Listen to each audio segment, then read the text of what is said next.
guys, I'm Tiffany, I'm Stephanie, and we're Sisters of the South. Back with another true crime story for you today. But before we get started, we just want to remind everyone to please hit that like button, subscribe for more true crime content every week, and hit that little notification bell so you know when to come hang out with us.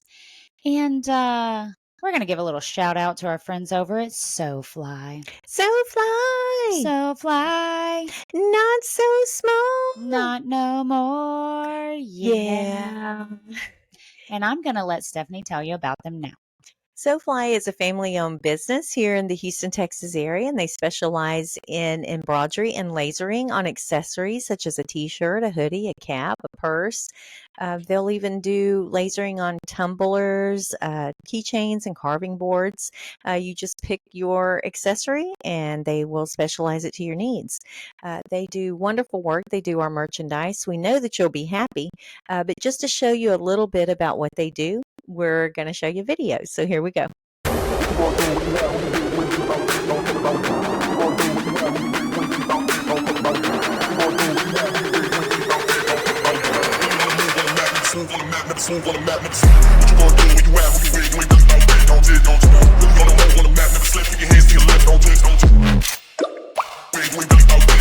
All right, guys, hope you enjoyed that video. Go check them out. Let them know we sent you. And if you do happen to buy something, send us a picture. We want to see it.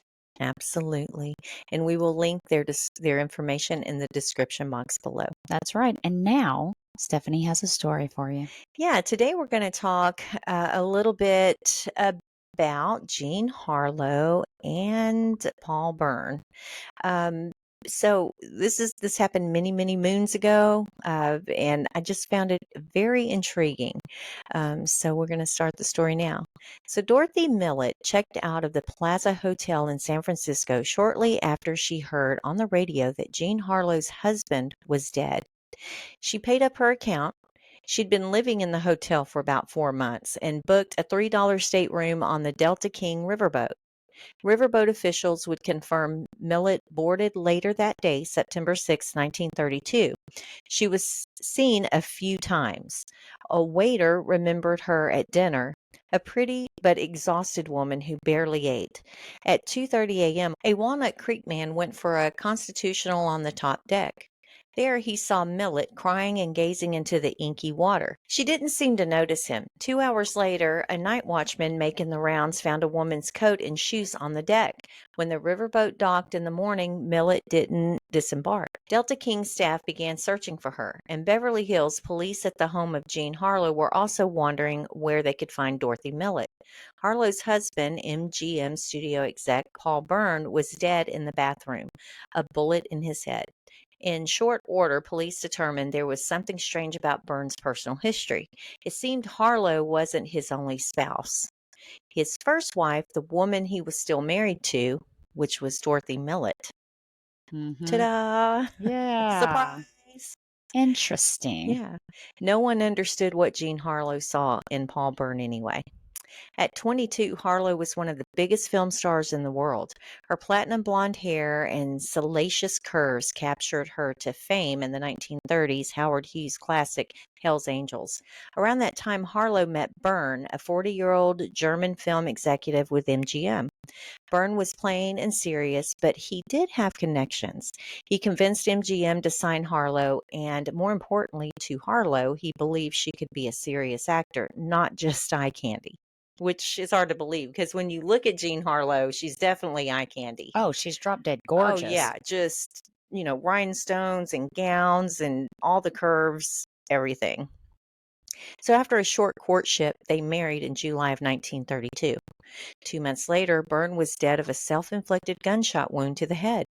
When Bern's body was discovered by the household staff, the first call was not to the police. It was to MGM. Does that sound familiar to you? Okay. It sounds like the scenario with Marilyn Monroe to me. Yeah. Yeah. You don't call the police or an ambulance or 911. You start calling therapists and MGM and Lawyers. yeah. So it's really strange.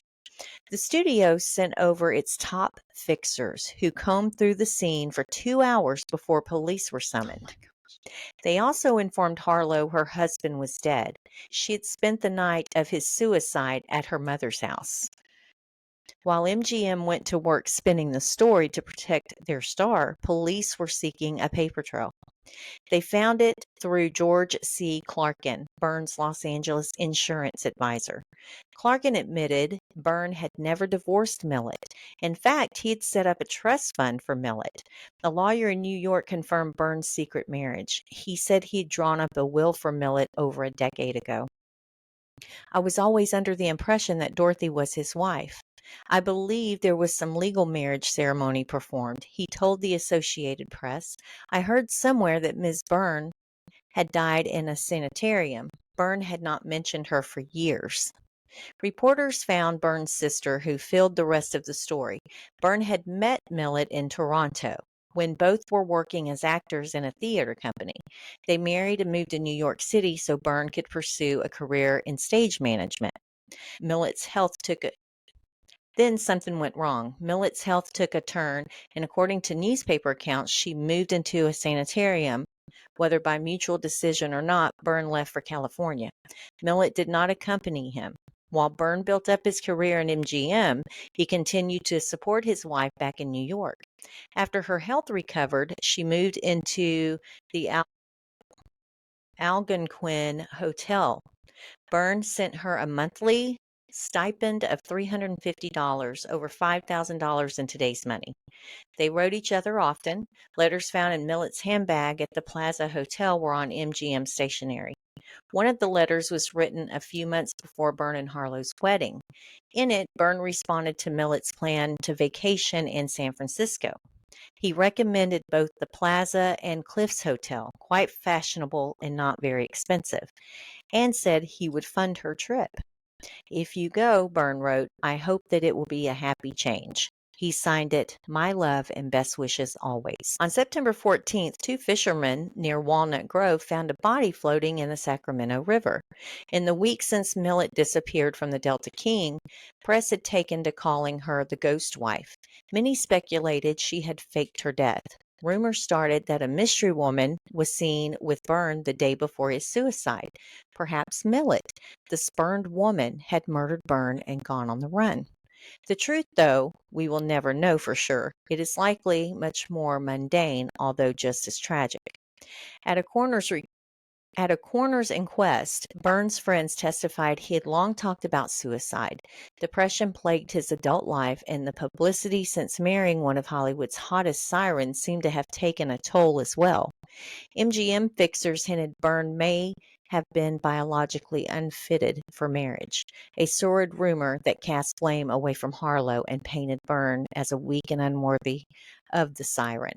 And I don't know, just doing my research and just kind of rumors and things that went around, it seems that it was possible that it was rumored he was gay. Oh, okay.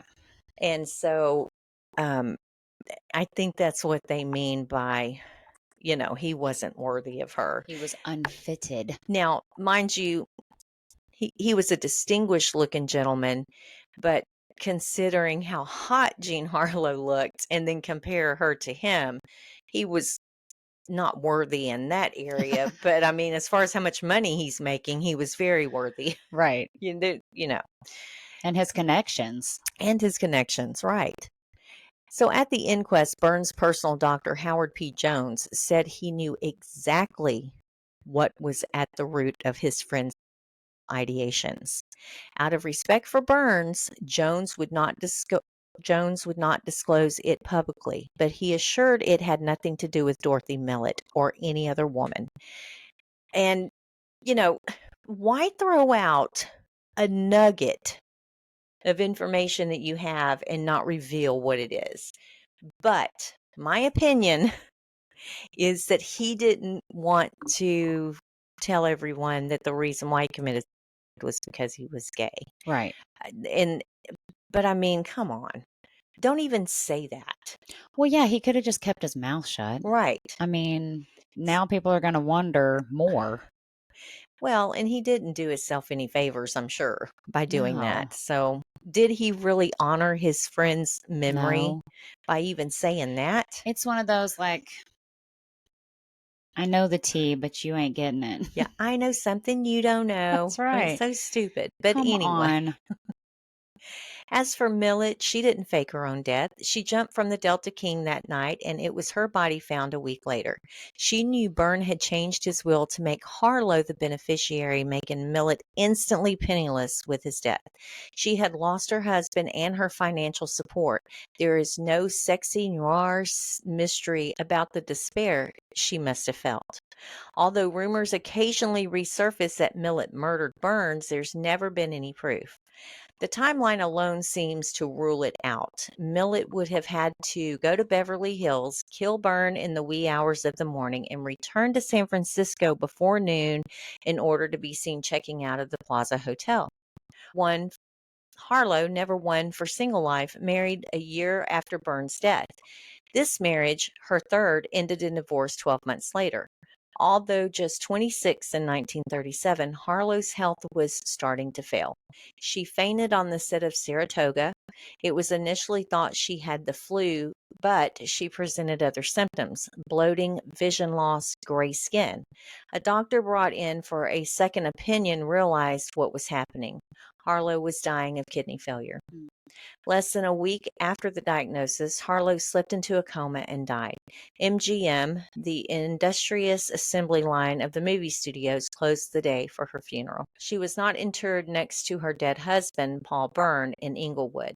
Instead, she was buried in a private vault paid for by then boyfriend William Powell at Forest Lawn Memorial Park in Glendale. The marble mausoleum cost him $25,000 and had an additional space meant to house Powell one day. When Powell died in 1984, he was buried instead next to his third wife. Far from her beloved ones lies Millet at East Lawn Memorial Park in Walnut Grove. Her gravestone, etched with flowers, reads Dorothy Millet Byrne. So, Wow. yeah, it's just kind of a strange story, and it just goes to show you, even sometimes in serial death, people are still gonna try to point fingers as and make sense of what happened. Right. And obviously, his friends and close loved ones knew that he battled depression. And Jean Harlow was never questioned as far as, was she, did she go there and do it and then go back to her mom's? I mean, she was never even a culprit. They never looked at her, That doesn't surprise me. which it surprises me in today's standards as far as the spouse is always looked at. But let's be honest, she wasn't his spouse. Yeah. Millet was. So I don't think Millet did it either. I think that she committed because he was her sole provider. Yeah. And she just, maybe she loved him. Maybe she truly did love him and care for him. But at the end of the day, he was her meal ticket and he was gone. So, but Jean Harlow, she didn't waste any time. She moved right along. Next. So, I think that's how that works in Hollywood. yeah, I think so too. But yeah, guys, what do you think? Do you think that Millet had something to do with it? Um, what do you think about Jean Harlow? I don't know. I mean, they didn't really question her. She was at her mom's. Why was she at her I was mom's? wondering that You too. know? Why was she at her Yeah, mom's? that Did they was, have an argument? yeah, Maybe. I don't yeah. know. There could have been something she could have. Well, he did write her a letter, and we'll put it up for you to read. But he did write her a letter and apologizing to her. So, I don't know. Maybe he did something really bad that upset her, and maybe he couldn't live with it. Um, I, but the reason why she was at her mother's, no one will ever know that, what the truth is to that. But I find it odd that you're this huge glamour star living in a mansion and you're going to go just randomly spend the night with your mom, unless her mom's sick or something like that. I just found that kind of odd. Wouldn't you bring your mom over to see you under those circumstances? So I don't know. It just kind of made me pause a minute and think, wait, this is odd. And why didn't they question her more? So I don't know. Let us know what you think, guys. It is interesting. It is. So until the next time, please remember to see See the the good good and and stay stay imperfectly imperfectly perfect. perfect. Bye, guys. Bye. Thank you.